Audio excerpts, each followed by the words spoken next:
10. Kita baca bersama-sama. Ya, kita baca bersama-sama dalam hitungan yang ketiga. 1, 2, 3. Yang kehendaki ialah mengenal Dia dan kuasa kebangkitannya dan persekutuan dalam penderitaan, di mana aku menjadi serupa dengan Dia dalam kematiannya. Puji Tuhan. Haleluya. Di situ dikatakan yang ku kehendaki ialah mengenal Dia. Amin. Amin. Yang ku kehendaki ialah mengenal Dia. Siapa yang kita mau kenal? Tuhan Yesus. Jadi judul firman Tuhan hari ini mengenal Dia, yaitu Yesus Kristus. Haleluya. Kalimat kata kenal tidak hanya tahu saja, tetapi kalimat kenal ini lebih dalam. Kalau kalimat tahu sama itu seperti, oh saya tahu simpang itu, tapi saya belum pernah masuk ke dalam. Oh saya tahu simpang itu dan saya tahu di dalamnya. Kenapa? Kalimat kenal sudah paham betul. Jadi mengenal Dia, yaitu Tuhan Yesus Kristus. Maka ayat firman Tuhan berkata di sini, yang ku kehendaki ialah mengenal Dia dan kuasa kebangkitannya dan persekutuan dalam penderitaannya, di mana aku menjadi serupa dengan Dia dalam kematiannya. Inilah yang dimaksudkan tentang mengenal Tuhan, mengenal Dia yaitu Tuhan. Karena di situ dikatakan supaya, ya, di sini dikatakan di mana aku menjadi serupa dengan Dia dalam kematiannya. Dia tahu, dia mengerti, dia kenal pribadi Tuhan. Dan oleh sebab itu saat ini kita mau belajar mengenal Dia, mengenal Tuhan lebih dalam. Lebih dalam kehidupan kita ini, semakin mengenal Tuhan ini. Bukan hanya dari satu cerita, atau bukan hanya dari suatu tontonan, atau bukan hanya dari kata orang saja, tapi kita rindu mengenal Dia. Maka pujian berkata, aku mengenalmu secara pribadi, hingga ku tahu rencanamu. Aku mengenal. Aku ingin mengenalmu secara pribadi. Dan itulah sebabnya hari ini kita keluarga yang ada hari ini, yang sudah berkeluarga. Kenapa kita bisa berkeluarga? Karena kita bukan hanya tahu saja, tapi kenal. Oh, aku udah kenal bapaknya. Oh, aku udah kenal orang tuanya, bapaknya, ibunya. Aku udah kenal. Bukan hanya sekedar tahu saja, tapi kenal.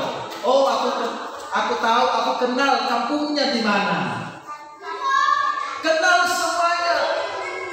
Sehingga seperti apapun kehidupan di dalam mengikut Tuhan, tidak ada kalimat bahwa saya ini kecewa mengikut Tuhan. Haleluya. Enggak ada kalimat kecewa. Karena apa? Kita sudah kenal Tuhan.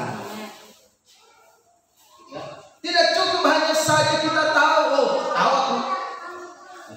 Tapi nggak kenal secara pribadi Yesus itu bagaimana.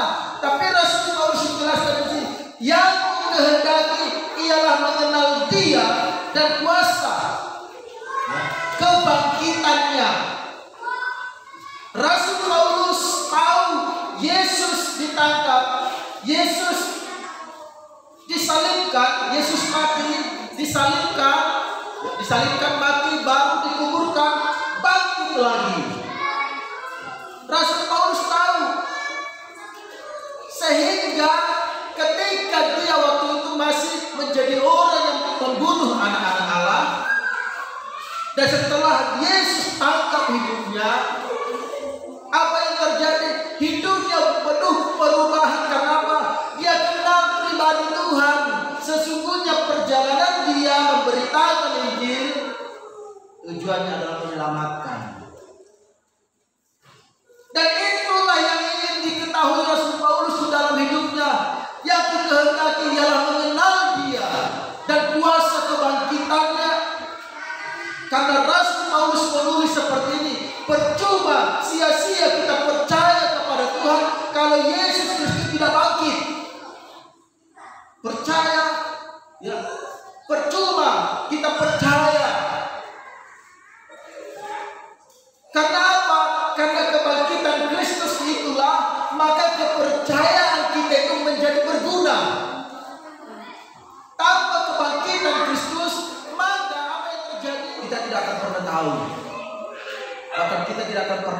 bisa katakan, oh aku diselamatkan. Tidak bisa.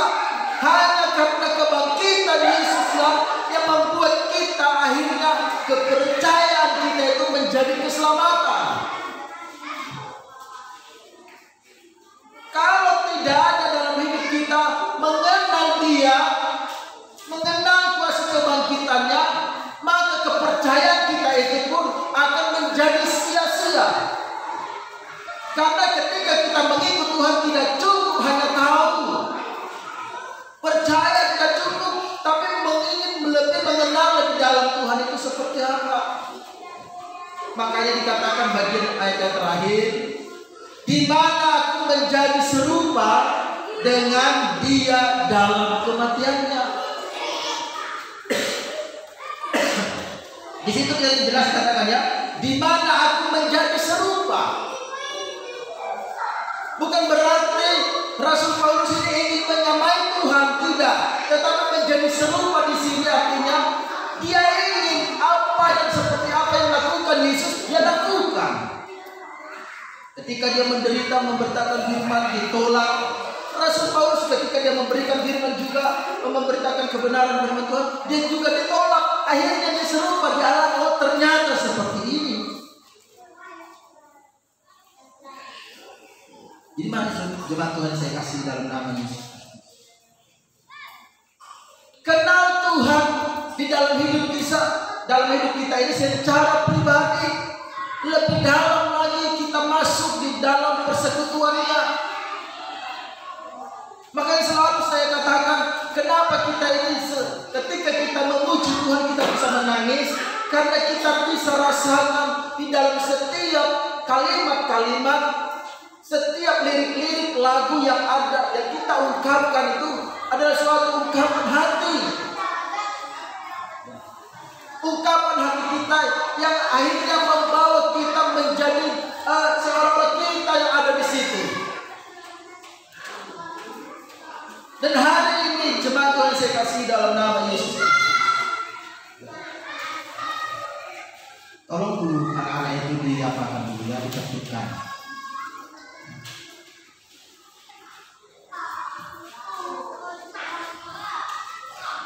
Kita lihat kebenaran firman Tuhan kembali di sini katakan di ayat ke-11, supaya aku akhirnya beroleh kebangkitan dari antara orang mati.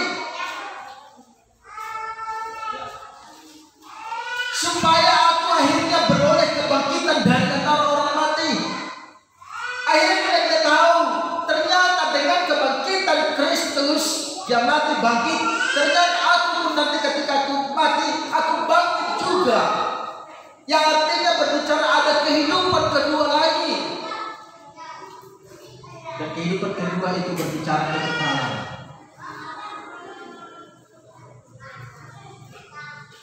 Masih ada kehidupan setelah kematian. Jadi orang yang sudah mati nanti akan dihidupkan kembali oleh Allah, oleh kuasanya. Makanya oleh kuasa kebangkitannya. Karena dia mati, dia bisa bangkit.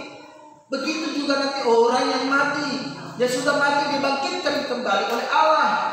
Tujuannya adalah untuk diadili. Jadi jangan percaya kalau ada orang mati, ada setannya. Udah datang dia, gak ada itu. Yang ada itu adalah tipuan iblis. Sebab belum waktunya dia bergentayangan, belum waktunya dia muncul bangkit, tidak. Bergentayangan itu adalah kuasa kegelapan. Kita sebagai anak-anak Tuhan harus sadar paham akan hal seperti ini. Makanya kalau bicara pun jangan lagi katakan serta Borginon, serta Jagon, Arona Mording. Jangan lagi. Kita sebagai anak-anak Tuhan tidak boleh lagi ucapkan seperti itu. Haleluya. Karena kita sudah dibebaskan oleh Allah. Gak usah lagi kalau ngomong orang mati ya mati saja. Ya, ada tadi orang mati di sana, gak usah. Ada tadi orang tadi Jagon udah, serta Borginon, gak usah. Ya, gak tahu aku Pak Mas gimana menjelaskannya ini. Ya, kalau bahasa Indonesianya. Ya. Nggak ngapain kita mau pamit-pamitan dulu kepada orang meninggal itu, menyebutkan orang meninggal saja dalam rumah. Ngapain? Takut kita. Ini adalah orang yang belum dibebaskan oleh Tuhan. Pola pikir belum dibebaskan. Kehidupan kekristenannya belum dibebaskan. Karena engkau belum mengenal Tuhan lebih dalam. Engkau kenal Tuhan itu dari jauh. Oh, itu ada Yesus, ya ada Yesus di sana. Udah, sampai di sini saja. Belum pernah engkau berjumpa, belum engkau pernah bertatap muka, belum pernah engkau bersalaman.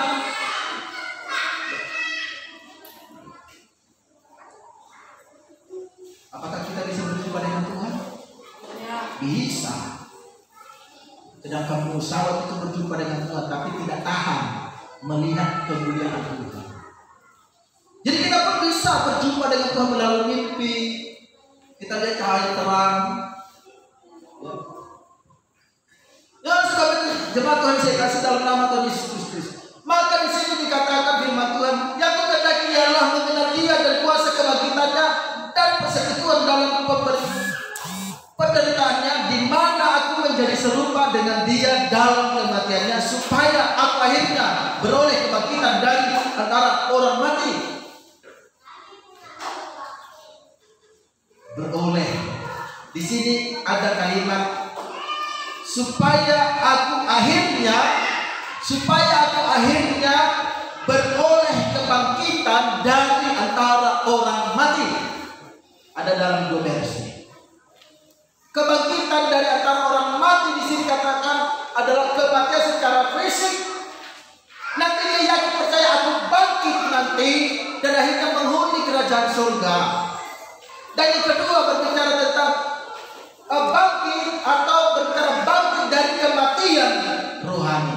Haleluya. Haleluya. Dan di situ dikatakan dan akhirnya beroleh kebangkitan dari antara orang mati di dalam rohani. Engkau harus bangkit.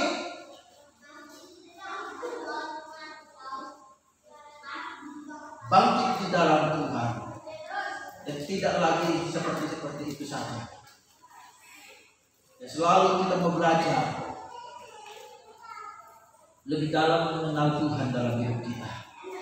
Karena kita tahu ya, mengenal Tuhan itu lebih indah daripada mengenal Pak Jokowi. Yang kau kenal pun teman dekat engkau dengan Pak Jokowi, engkau tidak bisa sesuka-sukamu kepada dia. Tapi engkau mengenal Tuhan, engkau bisa sesuka-sukamu kepada dia. Bisa katakan, ini enak kan kadang-kadang hidup kita ini kan kekristenan ini asal meminta-minta saja. Tapi kita tidak kenal Tuhan dengan sungguh-sungguh. Tapi ketika kita terjadi Tuhan, mana janjimu padaku?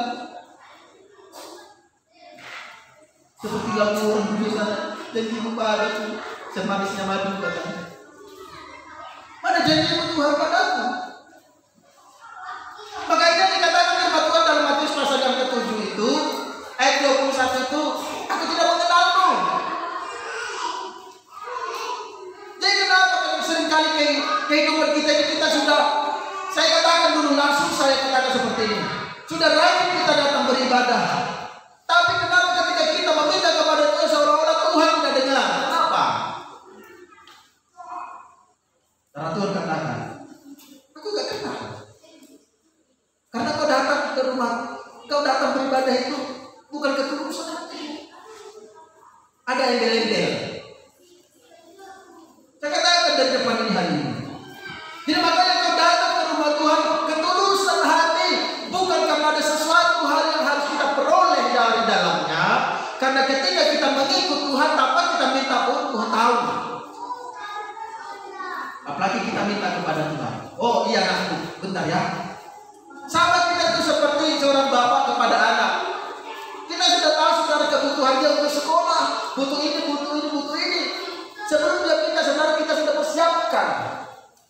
Di tabungan kita ada, kita buat tempat sedikit, ya, satu tempat kecil kita buat untuk anak nanti kebutuhan anak. Tanpa dia minta pun saudara kita sudah sediakan. Tapi ketika dia minta, oh iya anakku, saya sudah tahu ini. Udah enak. Haleluya. Itu yang mengenal Tuhan dan Tuhan pun mengenal.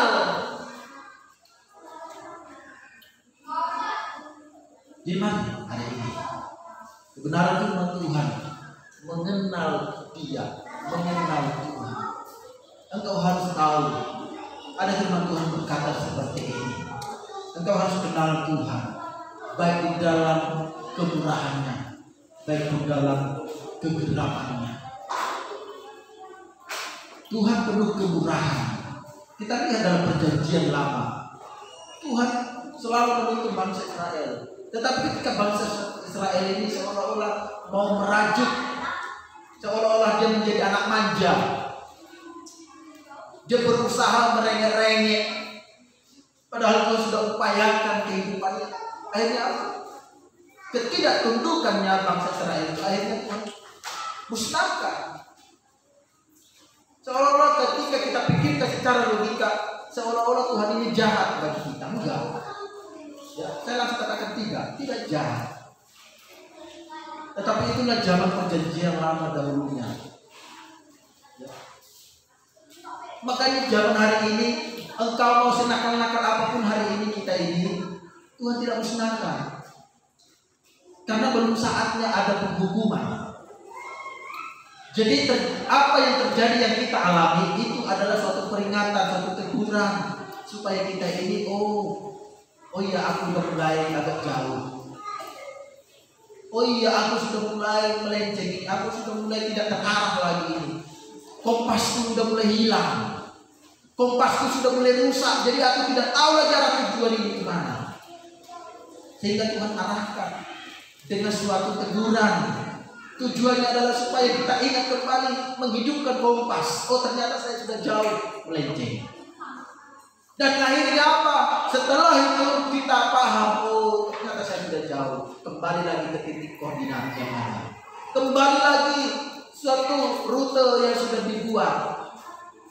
Perjalanan pesawat aja itu dibuat rutenya, nggak boleh melenceng dari situ. Kalau melenceng dari situ akan terjadi sesuatu tabrakan atau apa. Yang sudah betul hari ini umat-umat Tuhan pun sudah Tuhan buat jalurnya, jalur kehidupan kita. Kadang-kadang ketika kau baru percaya kepada Tuhan, tiba-tiba kau langsung alami kehidupan yang seolah-olah banyak tantangan.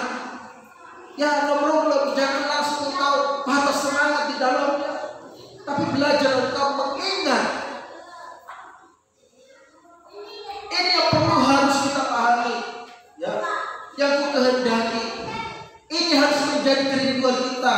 Yang aku kehendaki ialah mengenal Dia. Haleluya. Ya.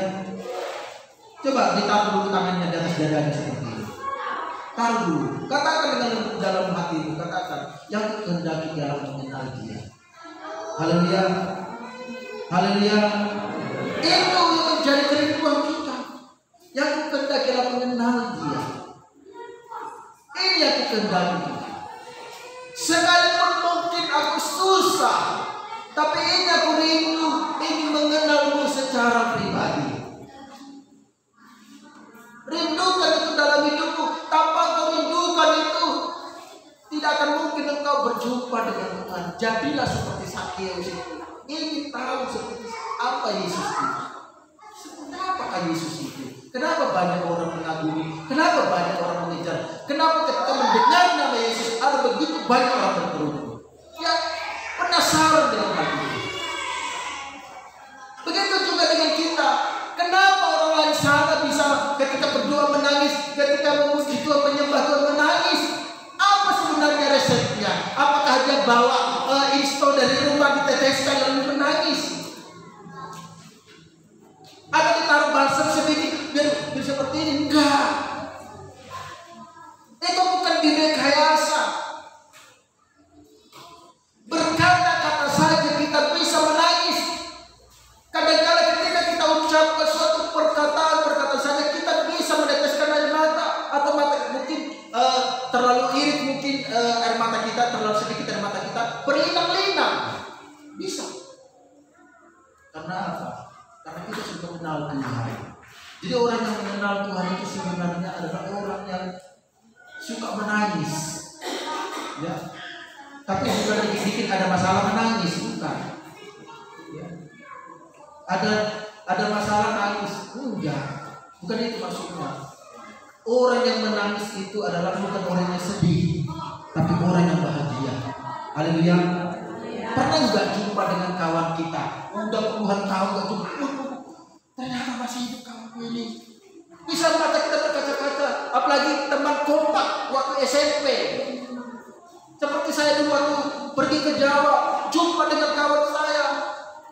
Waktu kawan-kawan main saya, kawan nakal saya, sekalipun agamanya berbeda dengan saya, ketika saya jumpa dengan dia, saya salam di telepon, waduh, ternyata masih hidup.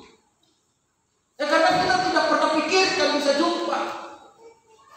Mata kita ini bisa berlinang-linang karena apa? Bahagia berjumpa. Begitu juga dengan hidup kita ini kepada Tuhan. Apalagi saudara sudah lama tidak koneksi dengan Tuhan. Lama saudara, apalagi 2 minggu yang lalu hujan terus, gak datang ke gereja ya. Setidaknya hari ini tuangkan dari matamu, ya. Apa semua, tumpahkan semua dari matamu. Terima kasih pada hari ini aku bisa beribadah sekalipun tadi malam hujan. Haleluya. Makanya tadi malam saya katakan, kenapa memang ada pesta berturut-turut ini? Ada pesta malam minggu hujan, pesta satu malam minggu hujan, pesta satu malam minggu hujan. Apa yang sebenarnya? Saya katakan, Tuhan aku cemburu. Ya, saya katakan, Tuhan aku cemburu. Kemarin di Serangga saya hadiri pesta anak rohani, kan? Anak rohani dari estafet. Ya. Saya hadiri pesta itu. Saya lihat cuaca, oh cerah kali Tuhan, tapi saya tahu di cuaca ini pasti nanti malam hujan ini. Saya katakan, tapi aku cemburu kalau hujan, apalagi kalau tidak datang rumahku. Tapi hari ini salam kiri kanannya, Tuhan memberkati. Ya, karena bisa hadir hari ini. Haleluya. Ya. Seandainya kau kali di rumah tidak sesenyum ini, ya. Selalu kau jumpa dengan hal yang menyebalkan di depan rumahmu. Tapi ketika kau ada di rumah Tuhan ini, ada senyum satu dengan yang lain. Haleluya. Masalah terlupakan. Sekalipun nanti kau pulang jumpa lagi masalah itu. Setidaknya engkau ada hitungan jam engkau tersenyum daripada setiap hari kamu berkerut. Ya. Setidaknya ada 1 jam engkau tersenyum. Dan itu tersenyum ini nanti membawa di dalam hatimu damai. Pulang dari tempat ini damai di hati. Sekalipun tadi ada persoalan sedikit, damai di hati. Haleluya. Mari jemaat Tuhan saya kasih dalam nama Tuhan Yesus. Mari hari ini kita belajar tentang mengenal Tuhan. Jangan kita kenal Tuhan dari hal pemberian saja dengan kebaikan Tuhan, tapi kita kenal juga Tuhan itu dalam hal mendidik hidup kita. Seorang orang tua yang baik itu adalah, ada orang berkata demikian, ya, ada berkata demikian, kasih itu jangan timpang, dan juga disiplin itu juga jangan timpang. Kasih boleh, tapi harus dibarengi dengan disiplin. Disiplin boleh, tapi dibarengi juga dengan kasih. Apa artinya ini? Memang kita kadang-kala yang melihat tingkah anak kita zaman-zaman akhir ini, ya, menimbulkan sedikit-sedikit raut wajah itu berubah. Kita bisa kasih dia disiplin, tapi kita ajar juga di dalam kasih. Tujuannya adalah apa? Supaya disiplin yang kita buat itu tidak terlalu menjadi penonton dalam hidupnya, ya. Tetapi kasih yang kita buat itu juga jangan memanjakan, sehingga disiplin kita itu tidak lagi dirasakan. Ada orang tua yang membuat disiplin kasihnya itu terlalu tinggi. Kasihnya terlalu tinggi, akhirnya disiplinnya kurang.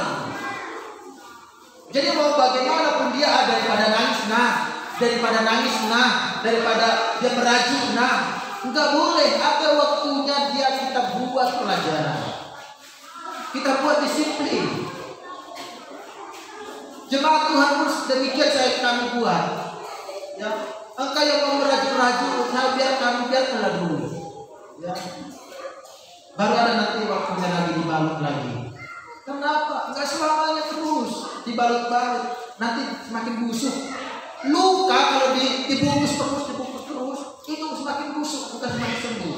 Tapi biarkan dia kena angin. Kadang dia kena senggol.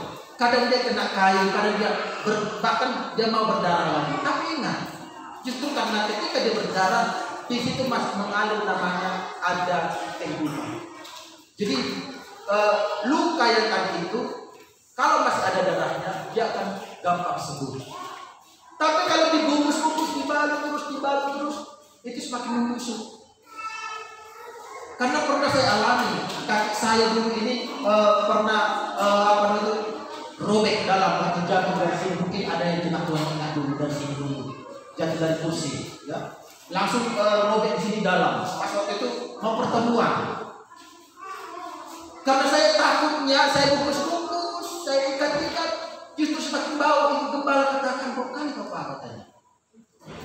Ya karena memang bahaya kata itu dibungkus-bungkus. Akhirnya nggak saya biarkan.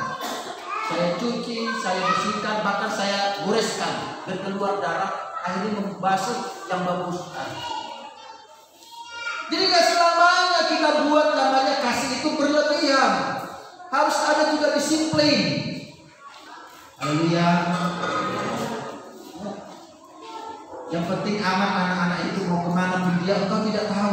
Jangan. Yang memang ya puji Tuhan lah hari ini memang situs-situs yang berbahaya, situs-situs yang tidak baik itu juga sudah dihapus. Ya. Tapi di hari ini banyak memakai IG, Instagram.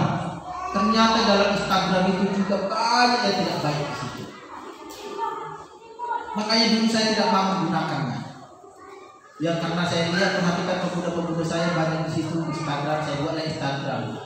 Sekalipun hanya 4 foto di dalamnya yang jarang saya perhatikan, ya, mengikuti zaman, ya. Tapi bukan berarti saya terlalu di dalamnya, tidak. Dalam hal-hal seperti itu engkau orang tua cek sekali-kali, ya. Jangan kau biarkan ada HP yang penting aman dia di situ, beres pekerjaannya, mungkin beres pekerjaannya, itu tak cukup. Kasihmu itu sudah berlebihan dan itu akan menghancurkan. Makanya anak kami batasi, tidak ada waktunya kami kasih main HP. Sampai kami beli HP yang murah-murah itu, yang radiasinya rendah, HP zaman bahula. Yang penting ada di situ dia bermainnya. Tapi tetap kami batasi. Sekalipun anak itu berkata jahat, katanya enggak jahat. Menurut anak itu jahat, tapi kita tidak memperlakukan dia jahat. Dan kita perbuatan kita tidak jahat, hanya melarang, membatasi dia, supaya otak pemikirannya tidak sampai di situ saja. Mari jemaat-jemaat, hari ini juga belajar kau mengenal dia, mengenal Tuhan.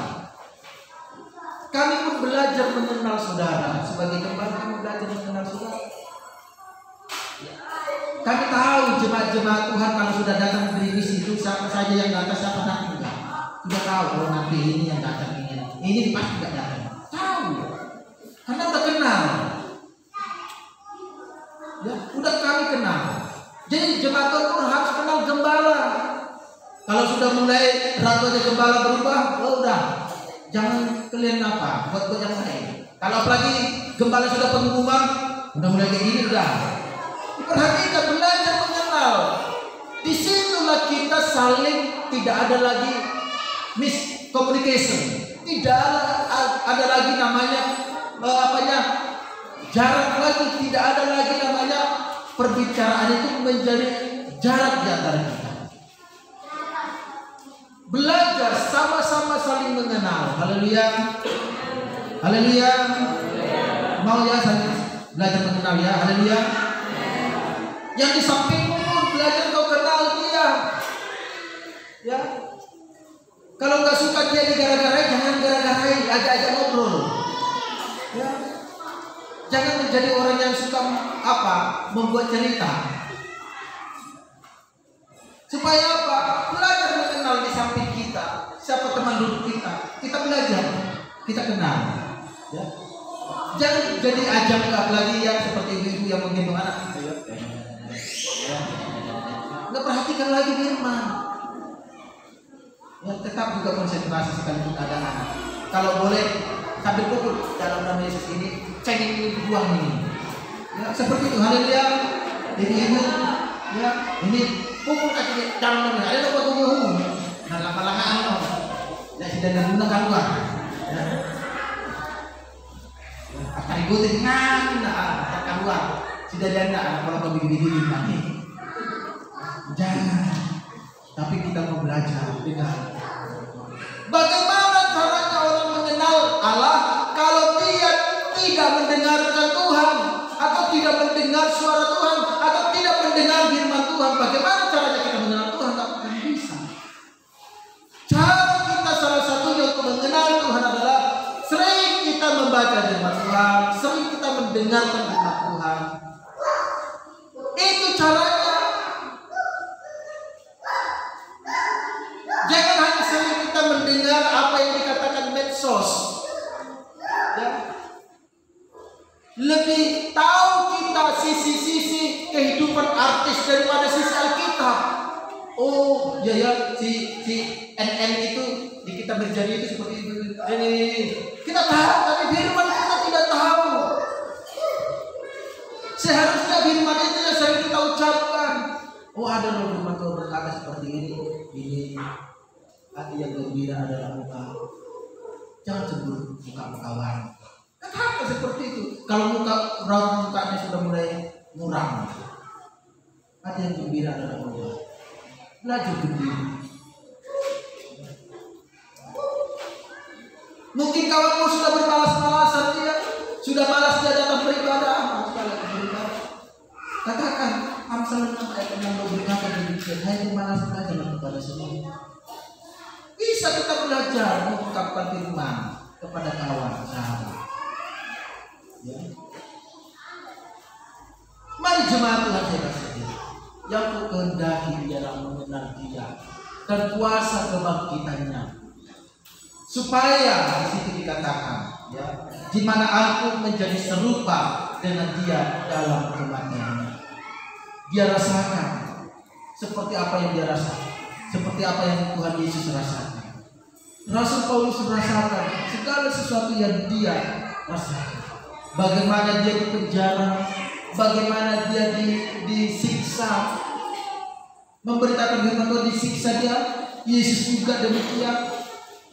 Ya, dibully, dalam bahasa zaman sekarang dibully katanya.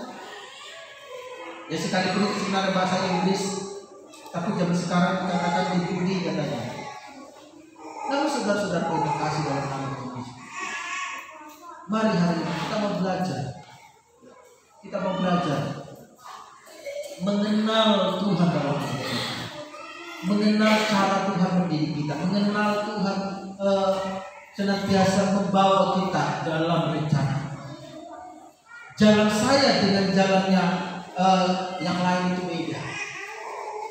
Jalan saya dan saudara itu beda caranya Tuhan mendidik. Enggak selalu sama. Jangan kau cemburu kepada teman sebangkumu. Jangan cemburu ke teman mungkin tetanggamu yang satu gereja, satu tetanggamu. Dia diberkati, engkau tidak terlalu diberkati. Jangan, karena cara Tuhan berbeda. Suaminya perhatian sama dia, suamimu tidak perhatian. Jangan samakan, ada waktunya Tuhan. Haleluya. Ya, mungkin ada jemaat Tuhan yang memperhatikan, oh gitu ya, maunya ternyata nyuci piring, mau masak. Jangan samakan. Laki-laki itu tidak mau disamakan, tetapi doanya, ya Tuhan, maunya suami kini cuci piring. Ya. Tapi jangan justru itu kau buat senjatamu nanti, bertenang-tenang kau. Ya. Cuci piring itu, berpikir ya. Kadang-kadang kan ini kalau sudah diperhatikan bapak langsung naik daun, ya. Langsung maunya setelah kalau udah dicuci piring, maunya sapunya kayak rumah itu, Setelah lihat maunya kayak diperhatikan pakaian ini dilipat kayak. Nanti akhirnya semua kaum bapak jadi semua mengerjakannya. Ibu-ibu tinggal jempolnya tinggal berjoget. Ya. Jangan demikian. Zaman sekarang saya sudah perhatikan, baik tua muda sekarang jempolnya udah berjoget semua. Kalau jempolnya berjoget, medsos semua.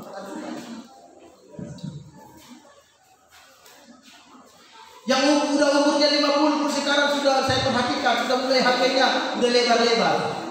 Dulu HP-nya yang klik katanya. Ya, HP center. Tapi sekarang ya, HP-nya sekarang udah ketika ada telepon kemana. Udah kayak gitu ada sambungnya dibuat. Dulu klik katanya. Mari jemaat Tuhan saya kasih dalam nama Tuhan Yesus. Ya. Jalan saya, jalan saudara beda, jalan temanmu dengan engkau berbeda. Jangan kau samakan. Di dalam keluarga itu ada sisi baiknya, ada kekurangannya. Itulah namanya keluarga. Enggak selalu namanya sepadan itu saya gambarkan seperti di tangan. Yang sepadan itu bukan seperti ini. Yang sepadan itu bukan seperti ini. Yang sepadan itu seperti ini. Ketika digenggam, ditarik ini nggak bakal lepas. Tapi kalau seperti ini ditarik lepas. Yang sepadan itu seperti ini. Ada sela-selanya. Makanya sela-sela jari kita ini fungsinya ini. Begitu juga dengan kita yang sudah berkeluarga, fungsinya seperti itu. Saling menutup. Ya jari-jari kita ada selahnya. Tapi kalau datang tangan kanan kita ini menutup ke kiri ini akan menjadi kuat. Makanya jangan samakan. Ya. Belajar kita senantiasa menerima sisi kekurangan. Ya. Jangan cintai dia ketika banyak kelebihannya, tapi cintai dia ketika ada kekurangannya. Karena di dalam kekurangannya itu sebenarnya sudah ditutup dengan kelebihan yang ada. Jadi bagaimana orang kurang terus, ya, kurang segala-galanya. Ya. Itulah fungsimu karena kau lebih. Haleluya. Itulah fungsi kita. Istri yang banyak talentanya, suami holana monggo di kamar.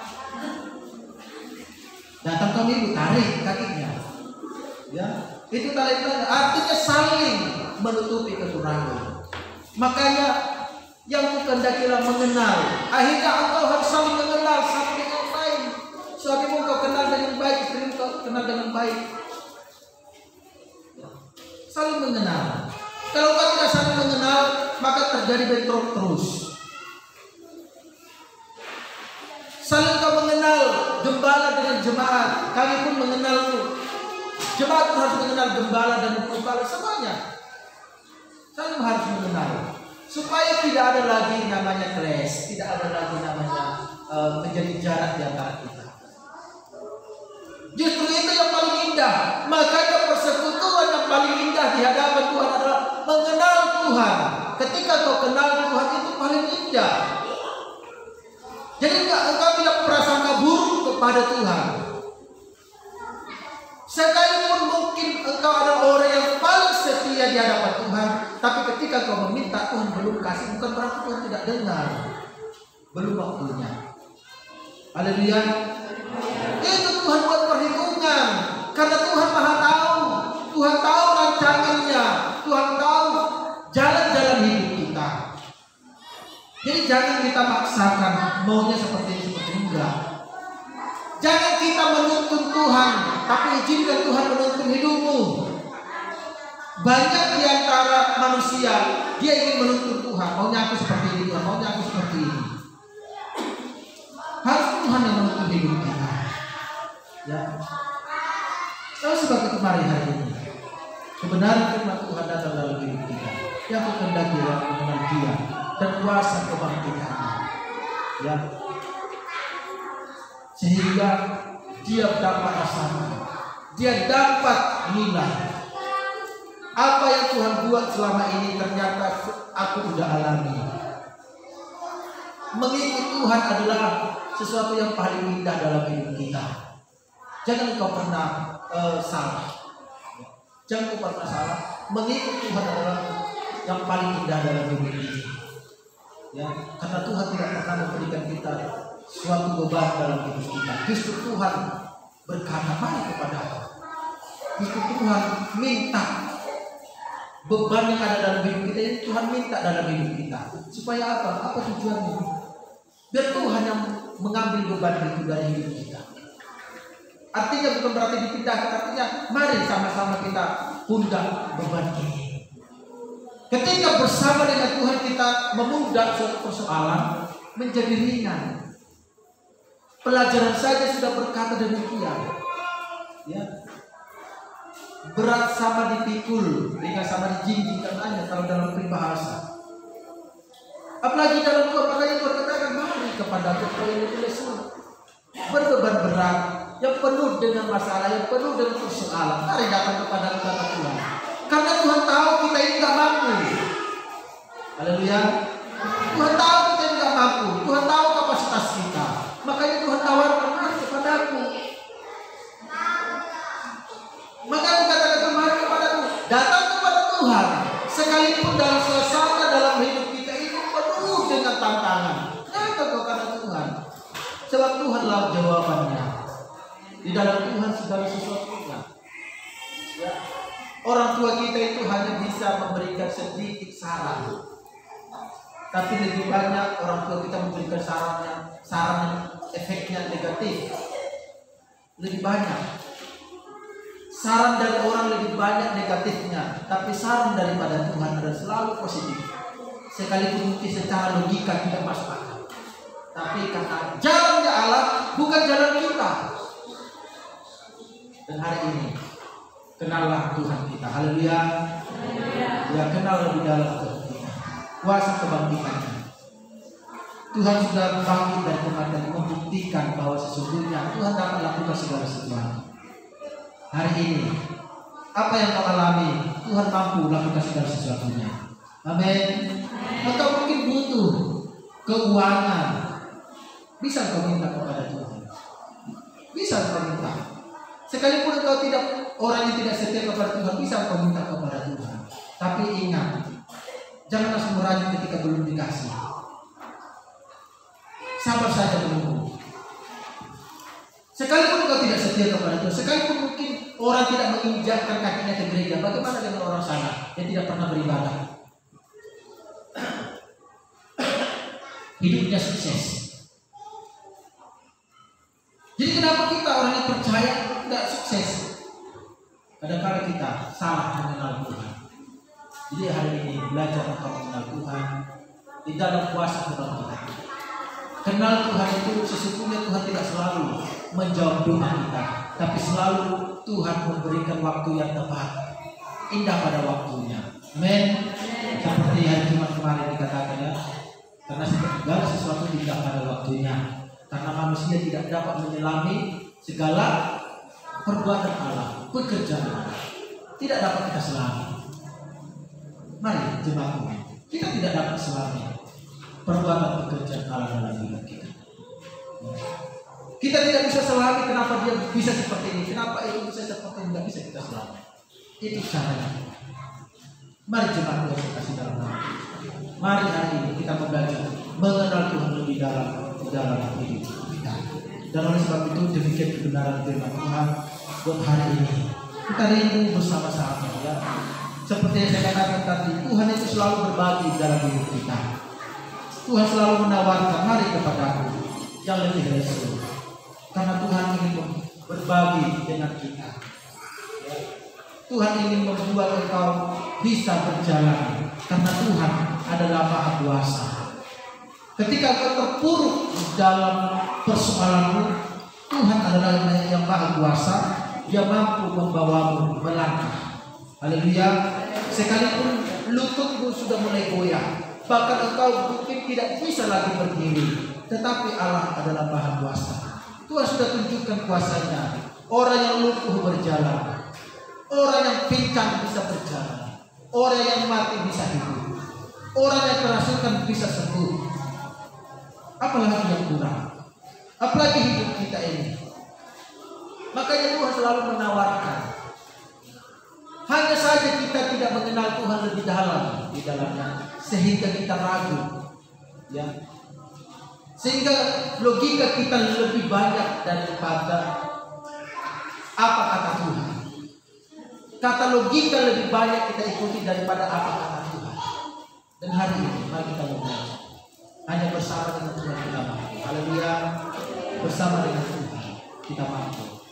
Sekalipun mungkin tidak ada di sampingmu untuk menguatkanmu, suamimu, istrimu tidak menguatkanmu dalam mengikuti Tuhan, ingat, ada pribadi Tuhan yang bisa menggantikannya. Haleluya. Ada Tuhan yang dapat menggandengmu berjalan bersama dengan Dia. Sekalipun mungkin engkau ya melihat suami atau istri yang tidak sungguh-sungguh kepada Tuhan, ada kuasa Tuhan yang ingin membangkitkan itu. Jangan engkau mau terpuruk, jangan engkau mau tenggelam, tapi bangkitlah di dalam Tuhan. Kalau memberkati kita naikkan pujian kepada Tuhan. Kita katakan bersama Bapa, ku lewati semua.